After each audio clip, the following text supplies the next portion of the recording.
Hi hello Jaya TV நேயர்களுக்கு வணக்கம். சுவையும் ஆரோக்கியம் நிறைந்த கமகம சமையல்ல இன்னைக்கு நம்ம பார்க்க போறது கருப்புளுந்து துவையல்.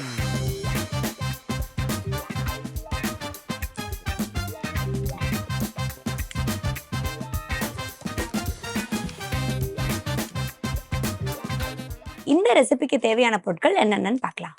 கருப்பு உளுந்து துவையல் செய்ய தேவையான பொருட்கள்: கருப்புளுந்து 50 கிராம், காய்ந்த மிளகாய் 5, கருவேப்பிலை சிறிதளவு, தேங்காய் திருவல் சிறிதளவு, பெருங்காயம் அரை டீஸ்பூன், புளி சிறிதளவு, உப்பு தேவையான அளவு, எண்ணெய் தேவையான அளவு. கருப்புளுந்து துவையல் பண்றதுக்கு தேவையான பொருட்கள் என்னென்னு பார்த்தாச்சு. இப்போ எப்படி பண்றதுன்னு பார்க்கலாம். இப்போ நம்ம ஒரு பேன் எடுத்திருக்கோம். இந்த பேன்ல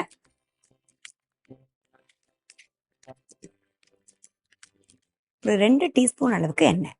துவையலுங்கிறதுனால நம்ம எண்ணெய் கம்மியாக தான் போடணும்.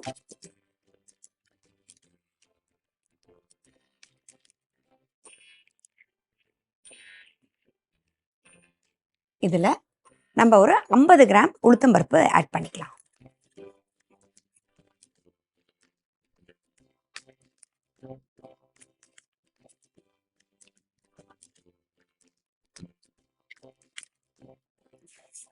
நல்ல இந்த கருப்பு உளுந்து பார்த்தீங்கன்னா நமக்கு நல்ல மனம் வர அளவுக்கு நம்ம நல்லா வறுத்துக்கணும்.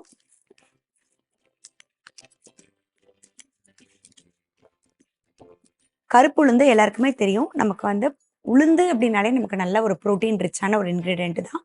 அதுவும் இந்த கருப்பு உளுந்து தோலோடு சேர்க்கும் போது இது உடம்புக்கு அவ்வளோ நல்லது. போன்ஸ்க்கு ப்ளஸ் வந்து பார்த்தீங்கன்னா ப்ரோட்டீன் எல்லாமே சேர்ந்தது தான் இது. நல்ல ஒரு ஃபைபர் கண்டென்ட் இருக்கு. அதனால இந்த துவையில வந்து பார்த்தீங்கன்னா நம்ம வந்து கருப்புளுந்துல நம்ம நிறைய பண்ணுவோம். கருப்புளுந்துல களி பண்ணலாம், கருப்புளுந்து நம்ம வந்து பாயசம் பண்ணலாம், கருப்புளுந்து வடை பண்ணலாம். இந்த துவையிலும் வந்து பார்த்தீங்கன்னா நம்ம பண்ணி வச்சுட்டு நம்ம வந்து ஒரு 1 வீக் வரைக்கும் இது எதுவுமே ஆகாது. அவ்வளோ டேஸ்டியாக இருக்கும், உடம்புக்குமே ரொம்ப நல்லது.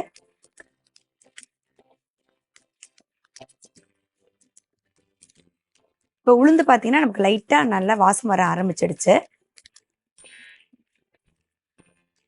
இந்த ஸ்டேஜில் சிம் பண்ணிட்டு இதில் நம்ம வச்சிருக்க காஞ்ச மிளகா காரத்துக்கு இதுக்கு ஒரு 5லேருந்து ஒரு 6 காஞ்ச மிளகா அளவுக்கு நம்ம ஆட் பண்ணிக்கலாம்.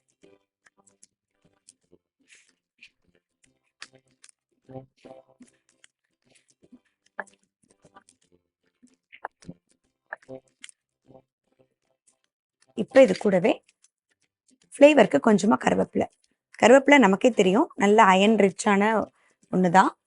ஸோ அதனால் நம்ம அடிக்கடி எங்கெங்கெல்லாம் சேர்க்க முடியுமோ அங்கெல்லாம் நம்ம வந்து கருவேப்பிலையை நம்ம ஆட் பண்ணிடலாம்.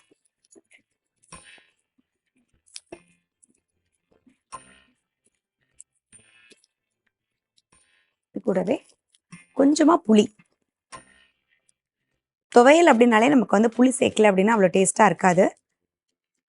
அதனால கொஞ்சமாக புளி சேர்த்துக்கலாம்.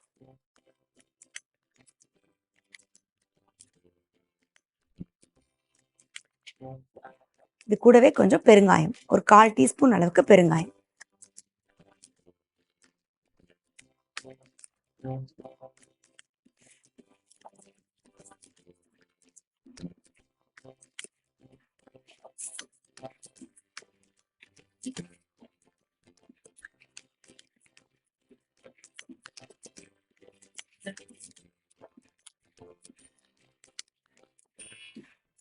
நமக்கு கருப்பு உளுந்துங்கிறதுனால நமக்கு வந்து கலர் மாறிச்சுன்னா நமக்கு வந்து தெரியாது.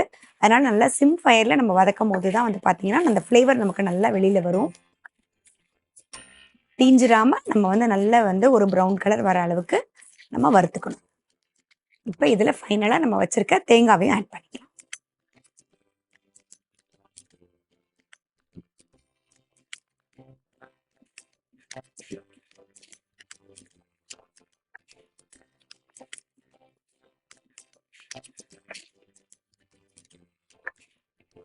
இப்போ தேங்காய் வந்து பார்த்தீங்கன்னா நம்ம சேர்க்கறதுனால நீங்கள் வந்து கெட்டு போகுமான்னு யோசிக்கலாம். ஆனாக்கா நம்ம வந்து நல்லா வதக்கிறதுனால நமக்கு வந்து ஒன்றுமே ஆகாது. ஒரு 1 வீக் ஆனாலும் நமக்கு வந்து கெட்டு போகாமல் இருக்கும்.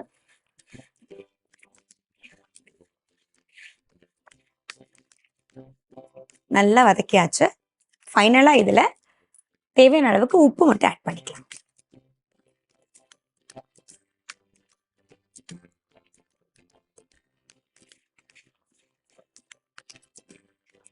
இப்போ எல்லாமே சேர்த்து நம்ம வந்து வதக்கி வச்சாச்சு. இப்போ நல்லா ஆறட்டும். ஆறுனதுக்கப்புறம் இதை வந்து நம்ம துவையில அரைச்சி கொண்டு வந்துடலாம்.